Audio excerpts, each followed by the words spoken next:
Good day everyone, my name is Charlie P. Tungan, and for today's video I will be discussing the toxocariasis, specifically the Toxocara canis and the Toxocara cati. So toxocariasis is a zoonotic disease which may present as a public health problem with stray dogs and cats common in urban areas. So this disease is caused by a larva of Toxocara canis and Toxocara cati. So roundworms found in dogs and cats respectively. So when the infective eggs of these roundworms are injected by humans, larvae are released and penetrate the intestinal wall, will then migrate via the veins into the liver and the rest of the body of the human, where they remain as a larva.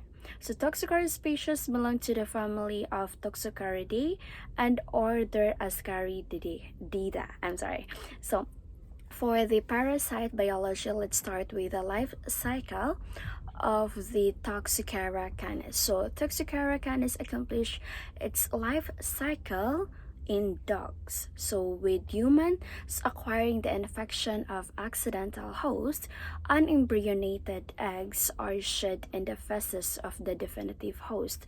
Then the egg embryonate and become infected in the environment. So following by the ingestion by dogs, the infective eggs will now hatch and larvae will penetrate the gut wall. So for example, in the younger ducks, the larvae migrate through the lungs, bronchial tree, and esophagus. For the adult worms, it will develop an oviposit in the small intestine. The older ducks, patent infections can also occur, but larval encystment in tissues is more common. So the encysted stage are reactivated in female dogs during the late pregnancy and infect by the transplacental and transmammary routes, the puppies. In host small intestine, adult worms become established. So puppies are a major source of environmental egg contamination. For the Toxocara canis can also be transmitted through ingestion of paratenic host, eggs ingested by small mammals, like for example the rabbits, and then it will hatch and the larvae will penetrate the gut wall and migrate into the various tissues where they encyst. So for the life cycle is completed when dog eats the host and the larvae develop into the egg-laying adult worm into the small intestine. So now, humans are accidental hosts who become infected by ingesting the infective eggs in contaminated soil or infective paratenic host. So after ingestion, the eggs hatch the larva, penetrate the intestinal wall, and are carried by the circulation to a wide variety of tissues like the liver, heart, lungs, brain, muscles, and even the eyes. So while the larvae do not undergo any further development in these sites, they can cause severe local reactions, and that are the basic toxocariasis. The two main clinical presentation of toxocariasis are the visceral larval migrants and the ocular larva migrants. So for the diagnosis is usually made by serology or the finding of larva in the biopsy or autopsy specimen. And now next we have the life cycle of the Toxocara cati, which can be found in the cats. So in cats infected via ingestion of larvated eggs in feces or soil, the larva will migrate through the liver, lungs, and the trachea, which they are ultimately coughed up and swallowed, and then mature to adults in the small intestine. So in contrast, when a cat is infected via ingestion of the larva in a paratenic host like the mouse, or less commonly known as the earthworm, the cockroach, chicken, or even the sheep, the larva mature without migrating to the liver or even to the lungs. rarely actually kittens are infected with transmammary transmission from an acutely infective lactating queen. In these kittens, larvae mature without hepatopulmonary migration. Then, the prepatent period, which is before eggs are shed into feces, in 8 weeks, compared to Toxocara canis. The life cycle of Toxocara cati nematodes differ in the tracheal migration and maturation to adult worms, continue to adulthood in the cats.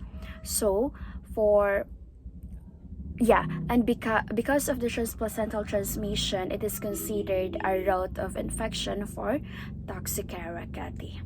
Next, we have the pathogenesis and clinical manifestation of toxocariasis. So, at least 3 clinical forms of toxocariasis have been reported in humans. This includes the visceral larva, which is the visceral larva migrans or the VLM, the ocular larva migrans, and the corvette toxocariasis. The visceral larva migrans and the ocular larva migrans, although presented in independent clinical manifestation, both may coexist. The visceral larva migrant is the result of migration and subsequent death of the larva in the different tissues and organs, producing an intense inflammatory response manifested as eosinophilic granulomas. Symptoms of visceral toxocariasis includes fever, fatigue, coughing, wheezing, and even the abdominal pain. So for the laboratory or diagnosis for the toxocariasis is in the human, it is actually difficult to diagnose because of the symptoms of toxocariasis that are similar to the symptoms of other infections. The detection of larvae from biopsy tissues, but this test is actually a time-consuming and difficult to perform. Currently, actually, we have the diagnosis that is commonly based on clinical and serologic tests, commercial immunoglobulin G, the enzyme-like immunosorbent assay or the ELISA. Kits are available where Toxocara excretory secretory test. Antigens are used to detect IgG's antibodies against the larva. In addition to the blood test, diagnosis of toxocariasis includes identifying the presence of the typical signs of the OLM or the visceral or the VLM, and the history of the exposure to cats and to the dogs. So actually, medical imaging techniques can be used to detect as well and localize granulomatous lesions due to the Toxocara larvae. Abdominal ultrasound has shown multiple hypoechoic areas in the liver of patients who initially presented with hepatomegaly, eosinophilia, and positive Toxocara serology. Using computed tomography, hepatic lesion appeared as low-density area, and the central nervous system more sensitive magnetic resonance imaging or the MRI may reveal granulomas appearing as hyper-intense area.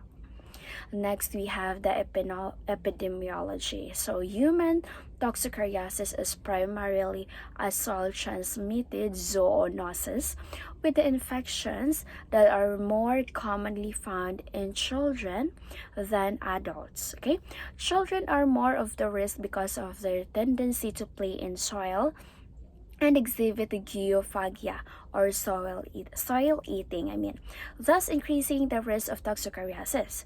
So cases are more frequently seen in children living in homes and in neighborhood where dogs and puppies are not dewormed.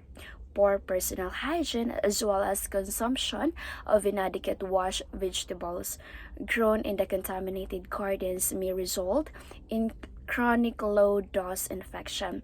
Less commonly, zoonotic toxocariasis infection is associated with the consumption as well of raw meat from the potential pathogenic hosts such as the chickens, lambs, and rabbits. Infective dogs and cats as well may shed Toxocara eggs and their feces into the environment. Once in the environment, it will usually take 2 to 4 weeks for Toxocara larvae to develop inside the egg and become infectious. Toxocara eggs have a strong protective layer which allows the egg to survive in the environment for months or even years under the right conditions. Next we also have the treatment, which is visceral toxocariasis can be treated with antiparasitic drugs such as the albendazole or mebendazole, usually in combination with anti-inflammatory medication.